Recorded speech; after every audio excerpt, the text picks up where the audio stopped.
Bonjour et bienvenue à cette nouvelle vidéo pour apprendre le soccer. Aujourd'hui, on va parler de la défensive.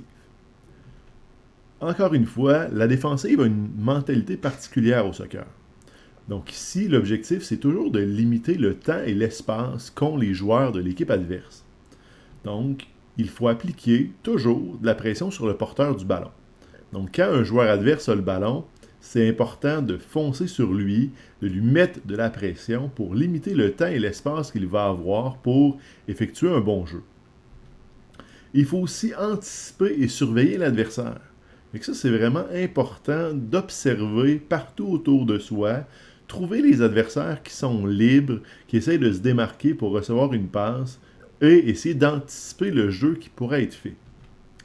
Et enfin, si on anticipe bien, on surveille bien, on applique de la pression, ben on va être capable de bloquer les passes et les tirs. Et c'est ce qu'on veut faire. La défensive, l'objectif, c'est vraiment de bloquer le jeu de l'équipe adverse pour pouvoir relancer notre attaque. Et une chose qui est super importante, ben, c'est d'ouvrir les yeux, de regarder partout. Si on est hypnotisé par le ballon, on ne va pas voir le joueur qui va essayer de se démarquer. On ne va pas voir le jeu qui est en train de se déployer devant nous. C'est important de toujours regarder un peu partout, savoir où est l'adversaire, savoir où est le ballon, et trouver le joueur qui essaie de se démarquer, qui essaie de recevoir une passe pour pouvoir bloquer la passe, bloquer le tir et récupérer le ballon. Alors, aujourd'hui, on va parler des responsabilités en défensive selon différentes situations qu'on peut rencontrer dans les matchs. La première, ici, encore une fois, un petit rappel, on voit le 4-2-2 qui est le positionnement adopté par notre équipe pendant la saison. Et ici, on a notre gardien de but, on a les deux défenseurs centraux, les deux défenseurs latéraux, les milieux de terrain et les buteurs. Donc ça, c'est notre formation 4-2-2 et c'est celle que notre équipe a adoptée pour la saison actuelle. Dans le 4-2-2, on remarque aussi que la zone centrale, qui est la plus dangereuse pour se faire scorer des buts, est quand même bien protégée par beaucoup de joueurs. Et donc, ça va être important de toujours protéger le centre. Maintenant, lors de mise en jeu défensive. La mise en jeu défensive, c'est l'adversaire qui part avec le ballon. Donc, le ballon est au centre, un adversaire va partir la mise au jeu, faire une passe à un de ses joueurs. Mais où sont placés nos joueurs? Eh bien ici, nos deux buteurs vont être de part et d'autre du cercle de mise en jeu, près de la ligne de mi-terrain, pour pouvoir rapidement mettre de la pression sur le joueur qui va recevoir la passe. Nos deux milieux de terrain sont placés comme pour une mise en jeu offensive. Ils sont placés à l'extérieur du cercle de mise en jeu, de part et d'autre, sur leur côté respectif, pour pouvoir protéger, être capable de réagir et empêcher l'adversaire de faire une poussée offensive. Par contre, ici, les défenseurs latéraux sont un petit peu plus reculés que lors d'une mise en jeu offensive. Parce qu'eux doivent être capables de réagir à la poussée offensive adverse. Et donc, on doit leur donner un petit peu de temps et d'espace. Ils sont un petit peu plus reculés. Même chose pour les défenseurs centraux et le gardien. Ils sont placés en retrait et ils vont réagir au jeu de l'adversaire. Et ça, c'est vraiment le positionnement d'une mise en jeu défensive qu'on veut avoir. Le centre est très bien protégé et nos ailes sont protégées par nos défenseurs latéraux qui vont pouvoir facilement se déplacer pour contrer le jeu en cours. Maintenant, le croisé en défensive. J'en parle ici parce que dans la vidéo numéro 1, on avait parlé que les zones défensives, les responsabilités défensives pouvaient varier dans un match. Et donc, ça c'est un exemple qui est important en défensive. Donc ici, on a notre gardien, nos deux défenseurs centraux, nos deux défenseurs latéraux, un milieu de terrain. Fait que ça, c'est nos joueurs de notre équipe qui sont présentement impliqués dans le jeu. Et le défenseur latéral qui est à gauche a le ballon. Fait que ça, c'est notre mise en jeu, pas notre mise en jeu, mais notre mise en situation telle qu'elle est au départ. Et il y a trois joueurs adverses qui sont présentement sur le jeu, qui mettent de la pression sur le porteur du ballon. Fait qu'ici, l'adversaire qui est le plus à gauche à l'écran va mettre de la pression sur le défenseur qui a le ballon. Et si notre défenseur latéral n'est pas rapide dans son application de son jeu, ou qu'il essaie de le déjouer en faisant une dribble, une feinte, ça se peut qu'il manque son travail et que l'adversaire se sauve avec le ballon. Et là, ici, c'est ce qui vient d'arriver. L'adversaire a récupéré le ballon, le défenseur a essayé de faire une passe, elle a rebondi sur un pad, et elle tombe en arrière du défenseur, et c'est l'adversaire qui va récupérer le ballon. Donc là, ici, un réflexe que le défenseur latéral pourrait avoir, c'est vraiment de courir après l'adversaire. Sauf que ce réflexe-là est un réflexe qui est malsain, parce qu'il est derrière l'adversaire. L'objectif en défensive, c'est d'empêcher le tir au but. Si on est capable d'empêcher un tir au but, il n'y a pas de chance de marquer. Mais si tu es derrière le joueur adverse, tu ne peux pas empêcher le tir au but. Fait que lui, le défenseur latéral, a déjà été battu. Fait que le seul qui peut se placer en avant de l'adversaire, ben c'est mon défenseur central qui est à gauche. Et c'est ce qui va arriver. Fait que mon défenseur central qui est à gauche va aller prendre la position latérale et appliquer de la pression sur le porteur du ballon, sur l'adversaire qui a le ballon. Donc c'est lui qui va se diriger vers l'adversaire. Par contre, mon défenseur latéral, qui est maintenant plus utile parce qu'il a été déjoué, qui est hors du jeu, mais il va venir remplacer le défenseur central à sa position pour protéger le centre. C'est pour ça qu'on fait un croisé, parce que nos deux défenseurs, le latéral puis le central, interchangent leurs responsabilités défensives. Qu'est-ce qui va arriver? Eh bien, on va toujours garder notre stratégie défensive, mais ça va être juste un autre défenseur qui va être en train d'appliquer de la pression. Par contre, c'est pas juste ces deux défenseurs-là qui doivent être impliqués dans le jeu, parce que les adversaires vont essayer de pousser vers le but eux autres aussi. Et ils veulent se placer en position pour faire un but. Donc, les deux adversaires, qui est un petit peu plus haut, vont courir vers le centre du jeu dans l'espoir de recevoir une passe et pouvoir faire un tir au but. Donc, le milieu défensif, qui est le plus proche de l'adversaire qui était au centre, va essayer de le couvrir. Le défenseur latéral, qui voit un adversaire passer à côté de lui, va essayer de le suivre pour le couvrir. Et ce que ça va donner, eh bien, les joueurs se déplacent, le positionnement se reproduit. On a donc une zone centrale qui est bien protégée. On a 4 défenseurs. Notre défenseur central droit s'est rapproché du ballon, prêt à intercepter une passe, prêt à réagir, prêt à intercepter un but, un tir au but. Le défenseur latéral, qui est maintenant rendu un défenseur central gauche, ben, il est placé pour intercepter une passe vers les deux adversaires. Et notre défenseur central gauche, qui est rendu notre défenseur latéral, applique de la pression sur le porteur du ballon. Donc, dans ce système défensif, ben, on met beaucoup de pression sur les joueurs et tout le monde est responsable dans son territoire. Donc ici, en faisant ça, ben, on limite le temps et l'espace disponible pour les joueurs adverses et on a plus de chances de récupérer le ballon. Mais que ça se peut que dans un match, vous ayez à faire un croisé en défensive. Ce qui veut dire que vous interchangez vos rôles et lorsque le ballon va être récupéré, que le jeu va se diriger vers la zone adverse, et bien là, mes deux défenseurs vont pouvoir reprendre leur position originale pour conserver, dans le fond, leur responsabilité qu'il y avait au départ. Maintenant, parlons de la touche en défensive. La touche en défensive, encore une fois, le ballon est sur le bord de la ligne latérale. On va le remettre en jeu en touche. Par contre, elle est défensive parce que c'est un joueur adverse qui prend la touche. Donc ici, on veut se placer adéquatement pour protéger le ballon. On sait que l'adversaire va essayer de pousser le ballon vers notre but. Et là, peu importe où est-ce que la touche va se prendre, ça pourrait être en milieu de terrain, ça pourrait être en zone offensive, en zone défensive. Ici, le placement est sensiblement le même partout. Donc ici, l'objectif, c'est toujours d'anticiper, de surveiller la passe qui va se faire et on va se placer comme si on affrontait un 4-2-2 avec une touche offensive. Sauf que ça se peut que dans un match, on rencontre une équipe qui utilise un 3-3-2, mais ça ne va pas changer grand-chose sur le positionnement. En fait, je pense que ça va rendre plus facile notre défense contre la touche de l'autre équipe.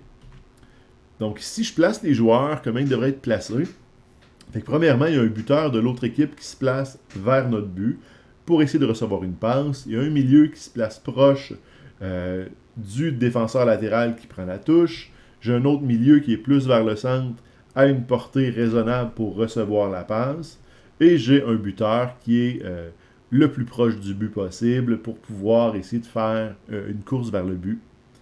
J'ai enfin le défenseur latéral qui est un petit peu en retrait au milieu du terrain. Et j'aurai les deux derniers défenseurs centraux qui sont sur le bord de la ligne de mi-terrain et qui ne dépassent pas cette ligne-là.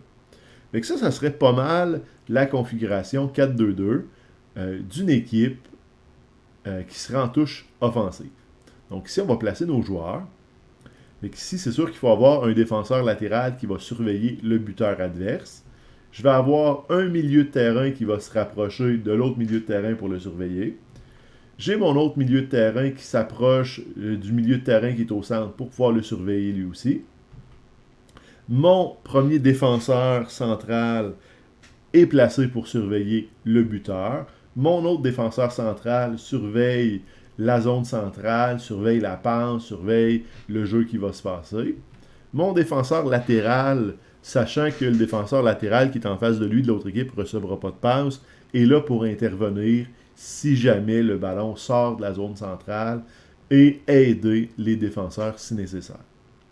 Je vais avoir un buteur qui est placé en retrait de l'endroit de la touche. Comme ça, si on récupère le ballon, on peut faire une passe rapide au buteur pour relancer rapidement l'attaque. Et mon autre buteur est sur la ligne de mi-terrain pour mettre de la pression sur les deux défenseurs. Donc, si on arrive à sortir le ballon de cette touche, eh bien, on peut rapidement relancer l'attaque et on peut avoir une course vers le but. Donc ça, c'est la position de nos joueurs qui sont en défensive. Et là, qu'est-ce que ça va donner? Eh bien, les trois joueurs qui sont désignés pour recevoir la touche offensive, eh bien, sont surveillés chacun par un joueur. Donc, ça va être dur de récupérer le ballon. Il va falloir qu'ils soient habiles. Et lorsque c'est des batailles 1 contre 1, ben, les chances de gagner vont dépendre de la qualité des joueurs, mais va aussi dépendre un petit peu de la chance. Et ça va favoriser la défensive. Donc, la seule passe qui est vraiment pas surveillée, c'est la passe vers le défenseur latéral qui est rendu au centre. Mais cette passe-là, c'est une passe qui est longue, qui risque de tomber à terre, et ça va être une passe qui va être facile à intercepter par notre milieu de terrain qui est très très proche. On reste allumé, on garde les yeux ouverts, et on peut faire cette interception. Et si jamais le ballon se rend au défenseur latéral qui est au centre, ben, notre défenseur latéral à nous peut se déplacer rapidement vers ce défenseur et appliquer de la pression. Donc ici, cette passe-là est couverte. Et s'il décide de faire une longue passe à bout de bras vers le buteur qui est au centre, eh bien là, encore une fois, c'est une passe qui risque de tomber à terre, de rouler un petit peu plus lentement, et elle va être facile à intercepter par notre défenseur qui est placé un peu plus à gauche. Donc ici, encore une fois, ça risque d'être une interception et on va repartir avec le ballon. Donc la touche défensive, notre placement il est important. Et quand on se place de cette façon, bon, on bloque les options de passe et on est placé pour facilement réagir en fonction de la passe qui pourrait être faite. Donc ici, l'important, c'est d'ouvrir les yeux, d'être capable de voir ce que l'adversaire va faire, anticiper ses mouvements et réagir à ses mouvements le plus vite possible, et donc de gagner nos batailles. Donc ici, j'enlève les joueurs de l'autre équipe, juste pour qu'on puisse avoir le temps de voir notre positionnement, où est-ce qu'on devrait être lors d'une touche défensive. Donc ici, on le voit à l'écran, notre positionnement. Maintenant, lors d'un corner défensif. Corner défensif, ben, c'est l'autre équipe qui a un corner contre notre but. C'est le ballon qui est dans le coin, un adversaire va prendre le bâton. Donc ici, où est-ce qu'on va se placer? Mais on va se placer pour défendre le but, pour éviter qu'il y ait un but. Fait que si notre gardien est placé devant son but, c'est pas lui qui surveille le poteau, lui il doit avoir une vue du botté, savoir où ce qui s'en va, être capable d'anticiper le mouvement pour bien se placer, pour bloquer le tir s'il y en a un qui arrive. Il va avoir le défenseur central qui lui va se coller sur le poteau pour empêcher cette possibilité de but-là. Il va avoir l'autre défenseur central qui va être un petit peu derrière le gardien, qui est placé pour aider le gardien à faire un bloqué. Et que si jamais le gardien n'est pas capable de se rendre à l'arrière du but, parce que les buts sont quand même assez larges, bien lui, il peut essayer de bloquer avec ses jambes, son torse, ainsi de suite, un tir qui serait dévié vers le but. Notre premier défenseur latéral va se placer dans le coin, ici, pour essayer d'intercepter une passe, pour bloquer une passe, alors que l'autre va se placer un petit peu plus haut dans la zone du gardien, près du point de bottée, pour pouvoir, encore une fois, intervenir rapidement. On va avoir un milieu de terrain qui complète la boîte défensive, et l'autre milieu de terrain, qui est le milieu gauche, va être vraiment un petit peu plus proche. Et là, on voit que nos deux milieux sont beaucoup déportés vers la gauche, vers le coin où va avoir le corner. Le milieu gauche, qui est le dernier qu'on a placé, mais lui, sa responsabilité va être d'intervenir si jamais le botté est raté et que le ballon ne se ramasse pas aussi loin qu'on l'aurait aimé, ne se ramasse pas jusqu'au but. Enfin, on va avoir un buteur qui va être placé le long de la ligne latérale du côté du corner pour pouvoir recevoir une passe et relancer l'attaque. Et l'autre buteur, ben, il se met loin, proche de la ligne de mi-terrain, dans l'espoir de recevoir une passe et faire une course contre les défenseurs adverses qui sont derrière. Donc ici, ça c'est notre positionnement qu'on devrait avoir. Fait qu'on a une bonne boîte défensive en plein milieu de terrain. On a un joueur qui protège l'endroit où il y a le botté et nos deux buteurs sont placés pour relancer l'attaque. Fait que si je place les joueurs adverses, eh bien, on a un buteur qui est proche du but, un autre buteur qui est proche du but, un milieu de terrain qui est proche du but, un défenseur latéral, un autre défenseur latéral. Et ce qu'on voit, on voit que nos trois joueurs qui sont dans la zone dangereuse sont surveillés par un joueur de notre équipe. Donc la réception va être difficile et donc on risque de bloquer plus facilement ce tir-là. Le milieu de terrain qui est à gauche, ben lui, son travail, c'est vraiment là, de récupérer le ballon ou d'intervenir si le gars qui fait le corner essaie de l'envoyer au défenseur latéral gauche pour qu'il puisse faire un botté vers le but. Et ça, c'est sa responsabilité. Donc, il n'est pas nécessairement collé dessus parce qu'il doit être capable de pouvoir prendre le ballon, récupérer le ballon si il s'en va pas très très loin.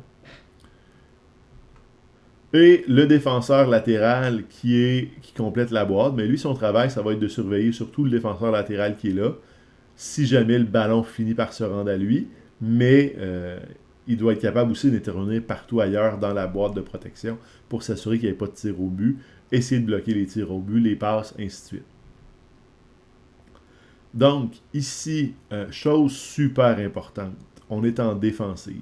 Dans les pratiques, on voit ça souvent, puis c'est correct dans les pratiques, on est là pour se pratiquer, mais il y en a qui essayent de pogner des ballons en levant le pied dans les airs et le taux de réussite n'est pas très très grand. Et que si on veut bloquer la tentative de passe, bien, on va le faire avec notre torse. Et qu'on saute, on bloque le ballon avec le torse, le ballon va rebondir en avant de nous et on le récupère. Donc on n'essaye pas de bloquer des passes avec nos pieds dans les airs, là, une passe qui est un centre qui est levé haut dans les airs, essayer de lever le pied, le ballon il part dans toutes les directions, c'est pas précis. Donc on se place le corps devant le ballon, on saute avec le torse, on bloque le ballon va rebondir, va retomber en avant de nos pieds et on est bien placé pour botter le ballon et dégager notre zone. Donc ça c'est super important lors d'un corner défensif. Enfin le gardien. Et là, le gardien, c'est lorsqu'il doit faire une remise en jeu, c'est important qu'il soit conscient de ce qu'il peut faire. Et que si notre gardien a le ballon, il veut remettre le ballon en jeu et ses joueurs sont placés correctement. C'est important que les joueurs se placent rapidement une fois que le gardien a récupéré le ballon pour pouvoir faire une relance rapide, empêcher les joueurs adverses de se placer adéquatement pour nous bloquer, parce que rapidement, on prend notre position et rapidement, notre gardien remet le ballon en jeu. Donc, nos défenseurs centraux restent proches du gardien. Ils sont là pour intervenir, protéger le but si jamais le ballon est intercepté. Nos deux défenseurs latéraux sont à peu près sur la même ligne, mais ils ont pris leurs ailes et ils sont donc un petit peu plus loin pour envoyer le ballon sur les ailes. Les milieux de terrain sont au centre et les buteurs sont aussi au centre. Ici, ça ressemble à notre positionnement classique. Par contre, ce qu'il faut savoir, c'est que tout le monde doit réagir en fonction de où est-ce que le ballon va arriver. Fait que la passe la plus sécuritaire que le gardien devrait faire, c'est envoyer à un des deux défenseurs latéraux. On essaie d'envoyer le ballon en avant du défenseur latéral pour qu'il doive courir un petit peu et qu'il puisse être en mouvement pour pouvoir avoir plus de force quand il va botter le ballon. Donc ici, le défenseur latéral, une fois qu'il récupère le ballon, on niaise pas en zone défensive, on n'essaie pas de déjouer 2-3 joueurs, on risque de perdre le ballon, on fait une passe rapide. On fait une passe rapide au milieu de terrain. Le milieu de terrain, là, dès qu'il voit la passe qui se dirige vers le défenseur latéral, il devrait courir pour prendre sa position pour recevoir la passe du défenseur latéral. Et le défenseur latéral, si jamais le milieu de terrain est bloqué ou il y a un joueur adverse qui arrive rapidement pour intercepter cette passe-là, il peut faire une passe plus longue pour l'envoyer au buteur. Même chose, le buteur, dès qu'il voit que la passe se ramasse au défenseur latéral, il devrait prendre son aile et se préparer à recevoir une passe. Donc ça, c'est vraiment la première passe qui est la plus sécuritaire qu'on peut faire. La deuxième passe que le gardien pourrait faire, eh bien, c'est une passe qui est plus longue, qui est plus risquée, vers le milieu de terrain, mais il faut que la passe soit dans l'aile. Donc si cette passe-là, elle va être faite si les défenseurs latéraux ont des joueurs adverses qui font de la pression sur eux autres, qui veulent bloquer, anticiper cette passe-là. Donc à ce moment-là, on fait une passe par-dessus les joueurs adverses, on l'envoie loin dans l'aile et le milieu de terrain va aller courir pour aller récupérer ce ballon et relancer l'attaque en faisant une passe rapide au buteur et on est rendu en zone adverse. Mais ça, encore une fois, c'est pas notre premier choix. Mais si on voit qu'il y a de la pression sur nos défenseurs latéraux, ça peut être une option de passe. Enfin, la dernière option de passe, qui est probablement la plus dangereuse, que le gardien fait uniquement si le centre est libre, c'est une passe vers le centre. Donc, on fait une passe en avant de nos milieux de terrain pour que ceux-ci la récupèrent en mouvement et qu'ils aient déjà de la vitesse quand ils récupèrent le ballon. Et à ce moment-là, ils peuvent faire une passe vers nos buteurs. Et ce genre de passe du gardien se fait lorsque les joueurs adverses mettent beaucoup de pression sur les ailes, mais qu'ils ont laissé le centre un peu plus libre. Donc ici, il faut vraiment qu'il y ait énormément de pression dans les ailes et que le centre soit pas mal libre pour pouvoir faire ce genre de passe parce que c'est une passe qui est très risquée. Donc le gardien doit être quand même très allumé sur qu'est-ce qu'il peut faire et à quel moment il doit le faire. Donc, lorsque le gardien récupère le ballon, rapidement, nos joueurs devraient prendre cette position pour favoriser une passe efficace et une relance efficace. Et une relance aussi efficace, c'est une relance qui est difficile à anticiper. Fait que le gardien, s'il y a beaucoup d'options, eh bien, les joueurs adverses ne sauront pas où se placer nécessairement et le gardien prend le temps de regarder avec ses yeux, trouve la bonne passe à faire rapidement, peut faire une petite feinte à gauche, envoie le ballon à droite, une petite feinte à droite, envoie le ballon à gauche.